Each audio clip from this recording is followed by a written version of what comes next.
Welcome back to the channel. Have you ever stared at something painful that happened to you and asked why? Like the world owes you an explanation. Like the universe must have a hidden script that makes your heartbreak meaningful. And have you ever heard someone say everything happens for a reason and felt comforted for a second, then immediately felt angry because it sounded like a polite way to dismiss your suffering? Today I want to sit with that question in a way that feels real. Not like a slogan, because the phrase everything happens for a reason can be medicine or poison depending on how it is used. Used with wisdom, it can help you stop drowning in resentment and start turning pain into insight. Used carelessly, it can make you feel guilty for being hurt, or make you think fate is running the show while you are just a passenger. So let me tell you a story. Not a perfect story. A story that moves the way life moves. Messy, surprising, sometimes unfair, and yet full of hidden doors. And through that story we are going to explore as an inspired view of karma, impermanence, compassion, and the kind of awakening that does not need magical thinking to change your life. Her name was Leona. Leona was the kind of person people described with words like capable, grounded, dependable. She made plans and followed through. She remembered small details that mattered to others. She kept her promises even when no one was watching. If life were a house, Leona was the beams holding it steady. But there was a secret beneath the steadiness. Leona believed in fairness with the intensity of a child. Not childish in intelligence, but childlike in expectation. She believed that if you worked good, life would be good back. If you worked hard, things would work out. If you loved people with sincerity, they would not betray you. She did not say these beliefs out loud because she knew the world was complicated, but in her nervous system, in the invisible hopes that shaped her choices. She lived as if the universe was a moral vending machine. Put in kindness, receive kindness. Put in loyalty, receive loyalty. Put in discipline, receive stability. And for a while, it seemed true. She graduated. She found a job she liked. She built friendships that felt genuine. She fell in love with a man named Ethan who seemed calm in the way she wished to be calm, and bright in a way that made her feel safe. They built a life with routines that felt like proof that chaos could be kept outside the door. Then life did what life does. It knocked, not gently. It broke the door. The first blow was her father's sudden illness.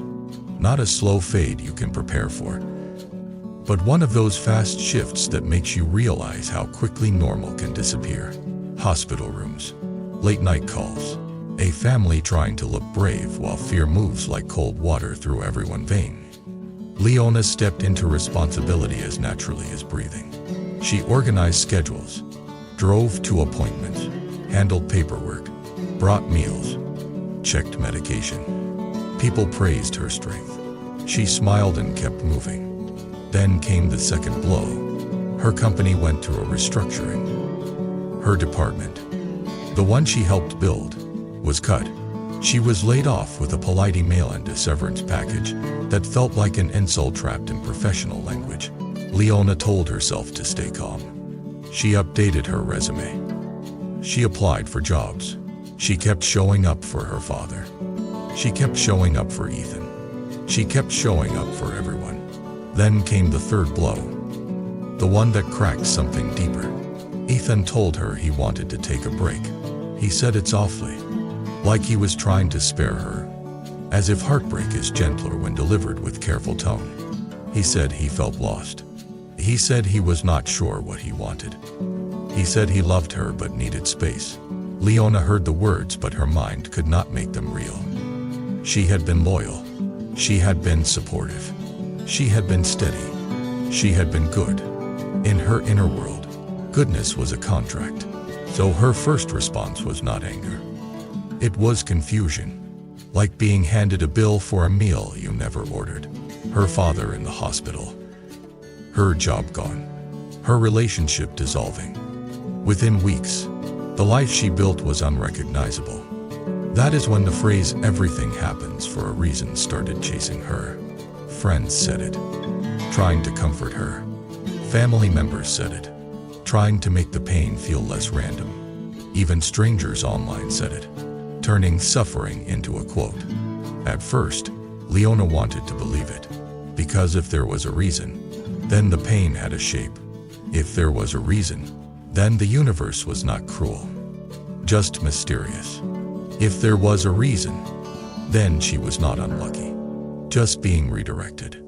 But the more she heard it, the more something in her resisted, because it began to sound like this.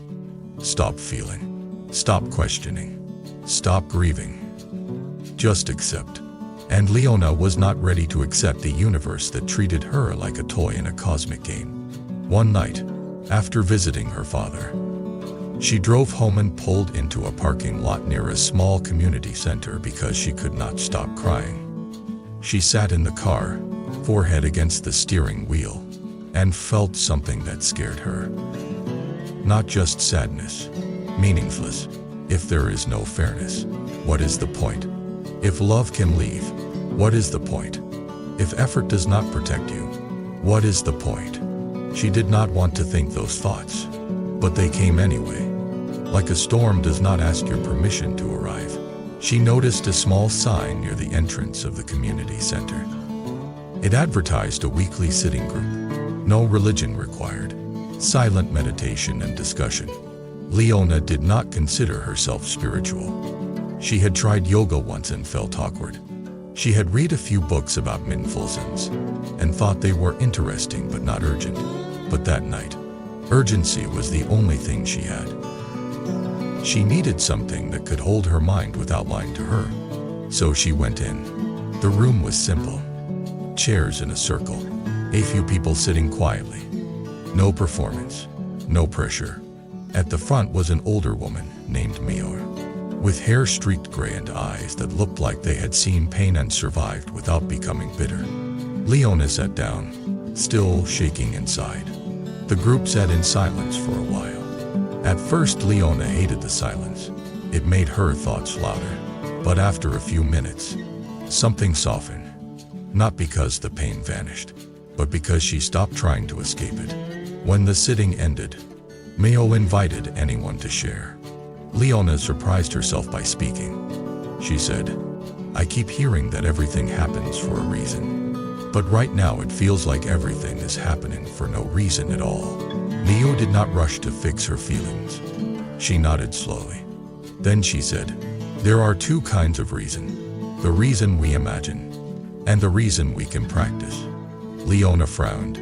Mio continued, "The reason we imagine is a story. We want the universe to explain itself to us. We want suffering to come with a label that says, 'This is good for you.' Sometimes that story helps us, but sometimes it is just another form of control. The reason we can practice is different. It is not a story that explains the past. It is a way of meeting the present. It is cause and effect. It is karma in the simplest sense. Not fate, not punishment. Just the truth that what we do now shapes what happens next." Leona felt something shift. Not relief exactly, but a new angle. Mio said, "When people say everything happens for a reason, sometimes they mean life is fair. Life is not always fair, but life is lawful. Seeds become fruits. Actions become habits. Habits become character. Character shapes choices. Choices shape consequences. This is not mystical. This is intimate." Leona asked, "So what about the things I did not choose? My father illness, losing my job, my partner leaving." Mio said, "In Zen, we do not pretend you chose those events, but we also do not pretend you are powerless. You cannot control what arrives, but you can control what you cultivate. And what you cultivate becomes your true reason." That sentence landed in Leona like a bell. Your true reason. Leona returned the next week, and the next, not because her problems disappeared, but because the sitting practice gave her something she had been missing. A place where pain did not have to be justified to be held. Over time, Leo shared teachings in a way that felt human, not distant. She talked about impermanence, how everything changes, not as a threat but as a fact. She talked about how clinging to permanence creates suffering, because the mind demands stability in a world that cannot promise it. Leona realized that her belief in fairness had been a kind of clinging, not moral fairness, but a bargaining relationship with reality. If I do this, I will not be hurt. That belief had kept her going, but it had also set her up for collapse. Because when the bargain fails, you do not just feel pain. You feel betrayal by existence itself. Mio said something one evening that Leona wrote down later from memory because it felt like it could save her life. Suffering is not proof that you failed. Suffering is proof that you are alive in a changing world. Leona started practicing the simplest Zen approach, not chasing answers, returning to direct experience, feeling what she felt without adding extra stories, breathing through panic without turning it into prophecy. Not because she enjoyed pain, but because she was tired of being dragged by it. At the hospital, she sat beside her father and listened to the beeping machines without making them mean the end of everything. She learned to be present with him, not just as a caretaker, but as a daughter who could still laugh with him, still talk about old memories, still hold his hand without trying to control the future. When job rejections came, she felt the sting, but she practiced not turning the sting into identity. She stopped saying, "I am unwanted." She started saying, "This is disappointment. It hurts. It will pass. What can I do next?" When Ethan texted her, confused and inconsistent, she practiced boundaries. Not coldness, not revenge, just clarity. She said, "I care about you, but I will not live in uncertainty as a lifestyle." That boundary was not only for him. It was for her nervous system. She was learning that compassion without self-respect becomes self-abandonment. And self-abandonment is not spiritual. It is just another form of suffering. As weeks turned into months, Leona began to notice something surprising. She was still in pain, but she was less afraid of pain. And that changed everything. Because fear of pain makes you cling, and clinging makes pain multiply. Leo explained it like this. There is the first arrow and the second arrow. The first arrow is what happens. Illness, loss, aging, death. The second arrow is what the mind adds. Why me? This should not happen. I cannot handle this. Life is unfair. I am doomed. Zen does not claim you can avoid the first arrow, but it teaches you can stop shooting yourself with the second. Leona started catching the second arrow in real time. Her father had a bad day. She felt fear, then noticed the mind saying this is hopeless. She breathed and returned to the moment. She asked the nurse questions. She adjusted the plan. She stopped feeding hopelessness as if it were wisdom. A hiring manager ghosted her after an interview. She felt humiliation, then noticed the mind saying you are not enough. She breathed and returned to the facts. She applied elsewhere. She asked a friend to review her resume. She did not worship rejection as truth. A mutual friend posted photos of Ethan with someone new. Leona felt her stomach drop. The old self would have spiraled into bitterness, stalking, self-blame. She felt the surgeon then practiced something Mayo called compassionate detachment. Compassionate detachment is seeing a person clearly, wishing them well, and still not giving them access to your peace. Leona sat on her bed that night and cried. Then she made tea. Then she sat quietly and watched the mind try to build a revenge story. She did not follow it. She did not push it away either. She just watched it like a passing storm. And slowly, the storm moved on. This was the first time Leona experienced peace that did not depend on things going her way. It was small, but it was real. It was not happiness as entertainment. It was steadiness. She began to understand that when people say everything happens for a reason, the wisest interpretation is not that the universe planned your pain. The wisest interpretation is that you can create meaning from what happens by how you respond. Mio said, "Do not chase the reason behind the event. Practice the reason inside your response." Leona asked, "But is there such a thing as destiny?" Mayu smiled in a way that felt both kind and sharp. "If you mean a fixed script, no. If you mean that causes create tendencies, yes. Your past shapes you. Your mind habits shape your perception. Your choices shape your life. But the present is always an opening. Always. That is one of the most empowering things about a karmic view that is not superstitious. Karma is not a prison. Karma is a pattern. And patterns can be changed when you become aware enough to stop repeating them."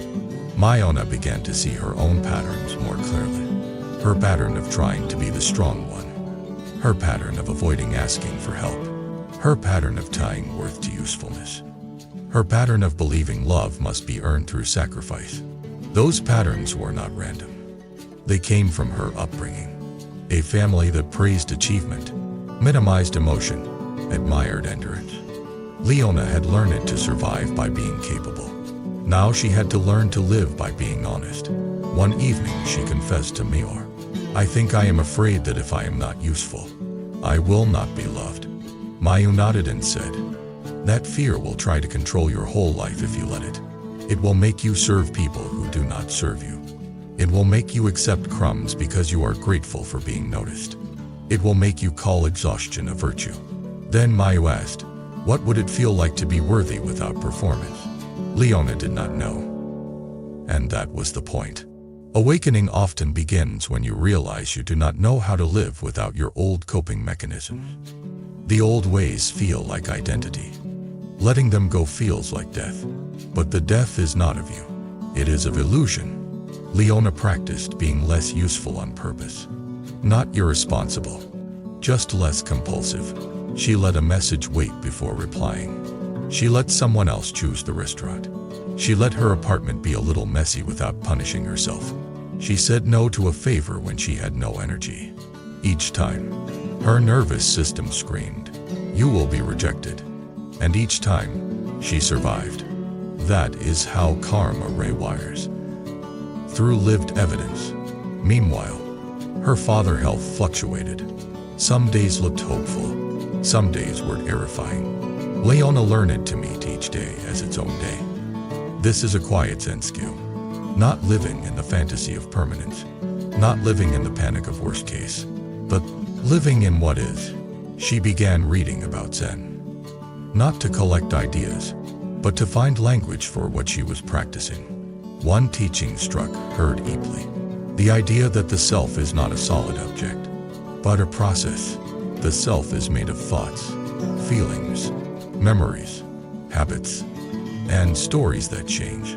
If you cling to a fixed self, you suffer. If you allow the self to be a flowing process, you can adapt. Leona realized she had been clinging to an identity. The one who keeps it together. The one who is loyal. The one who is dependable. The one who does not fall apart.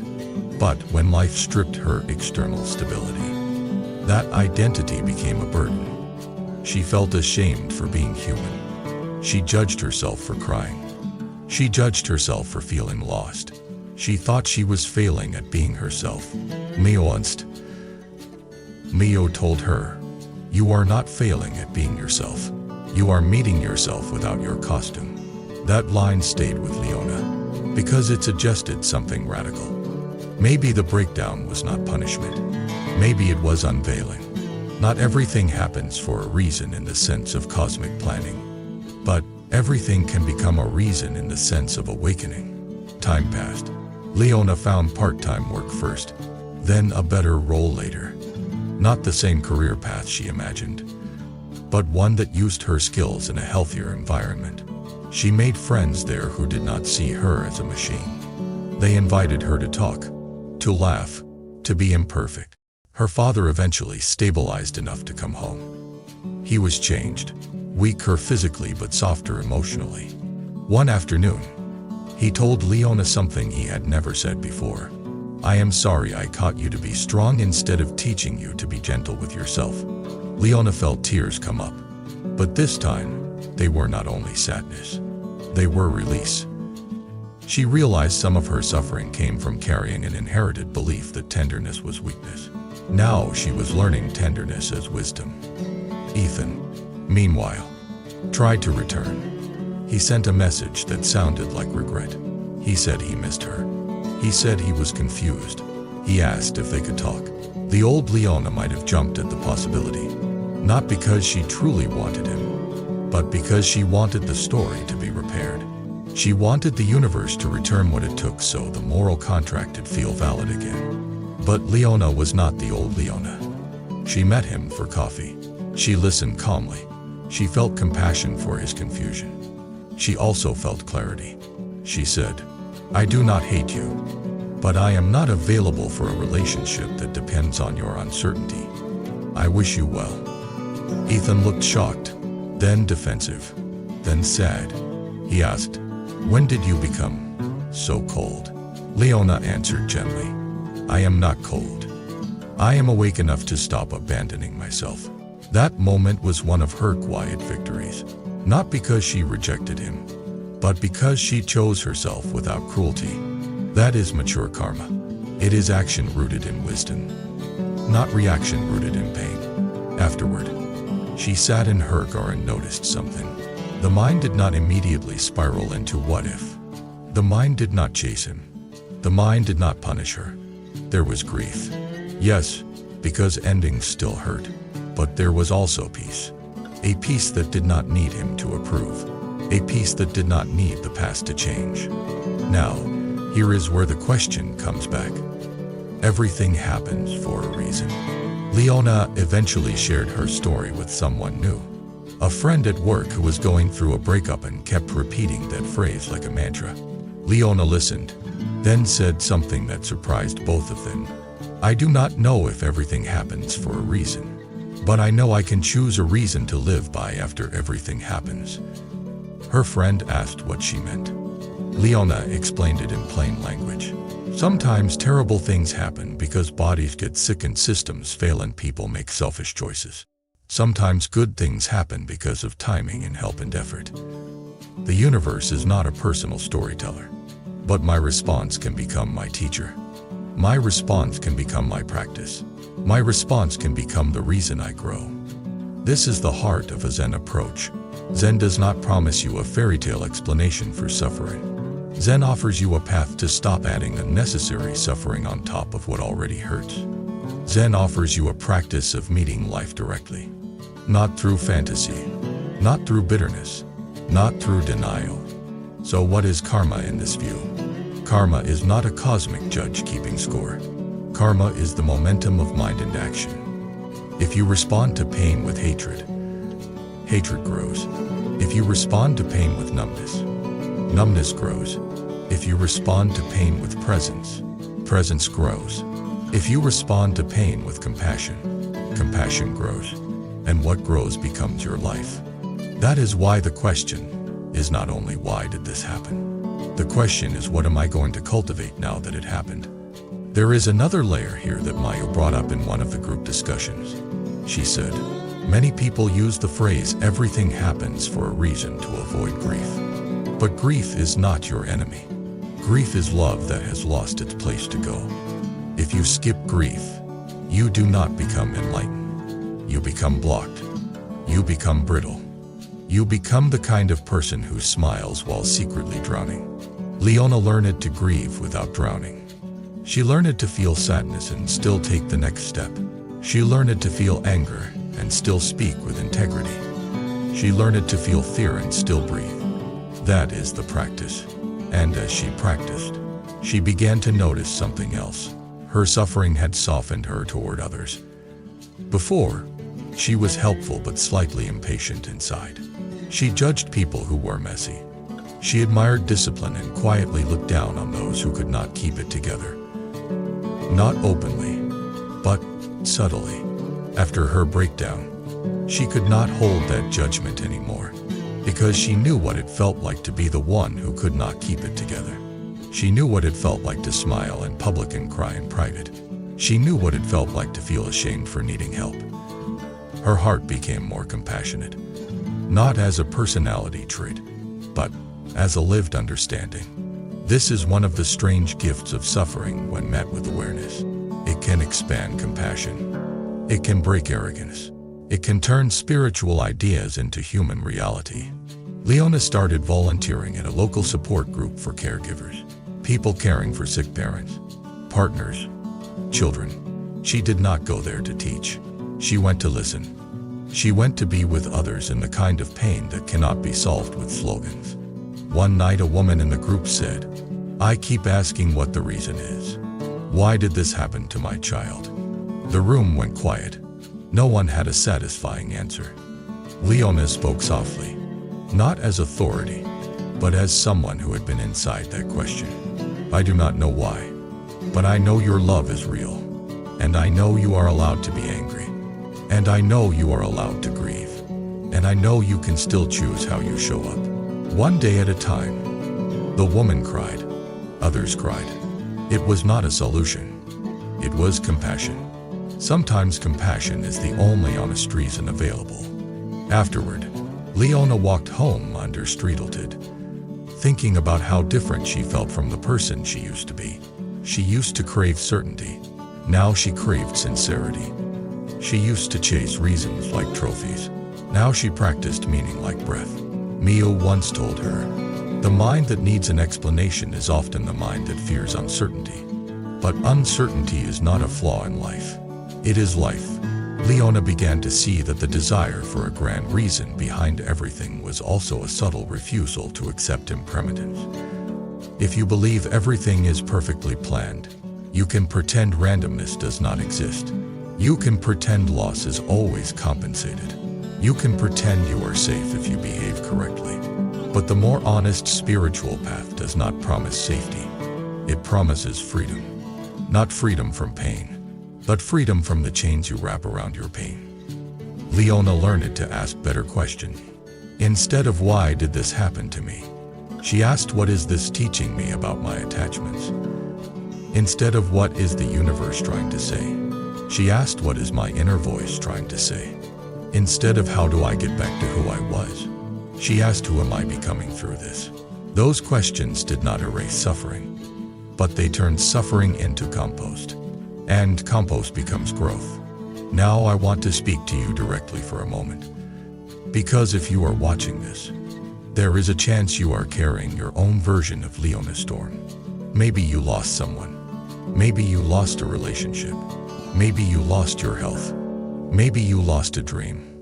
Maybe you lost the version of yourself you thought would always exist. And maybe you are asking, does everything happen for a reason? Here is what I would offer you.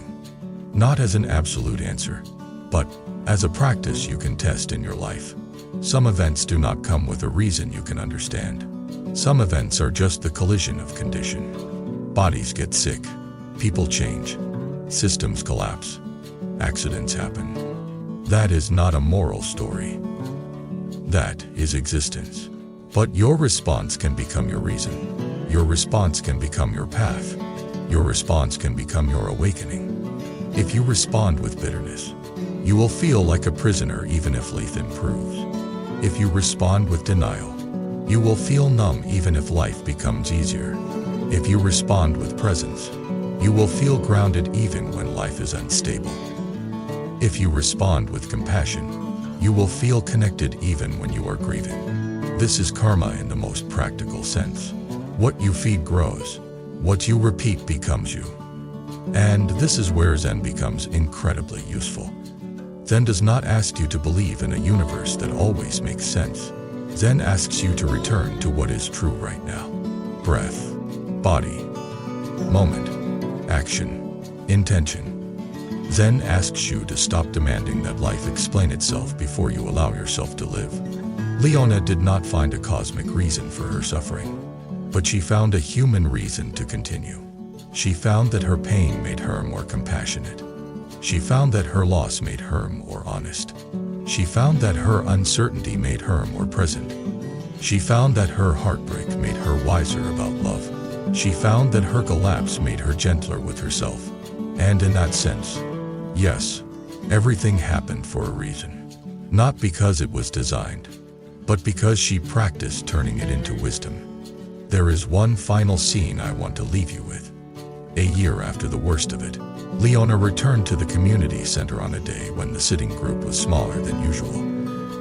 Mayu noticed something in her face and asked, "What are you thinking?" Leona said, "I still do not know why it all happened.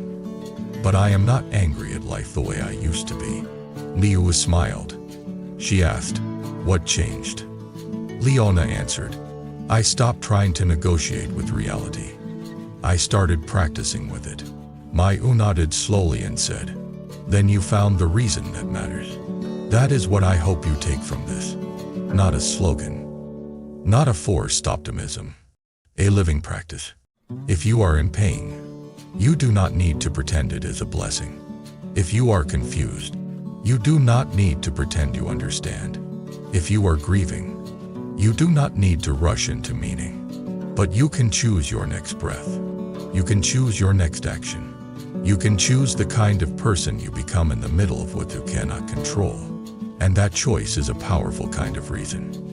Thank you for being here with me today. I would love to hear your thoughts. Do you believe everything happens for a reason? And if so, what does that phrase mean to you in real life? Not as a quote. And if you do not believe it, what helps you keep going when life feels random? Leave a comment and share your story. Subscribe to the channel, like the video, and stay connected.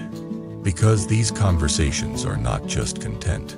They are reminders that awakening is possible even in ordinary pain. Until next time, take care of your heart. Keep practicing presence. And remember that you do not need a perfect explanation to live with wisdom.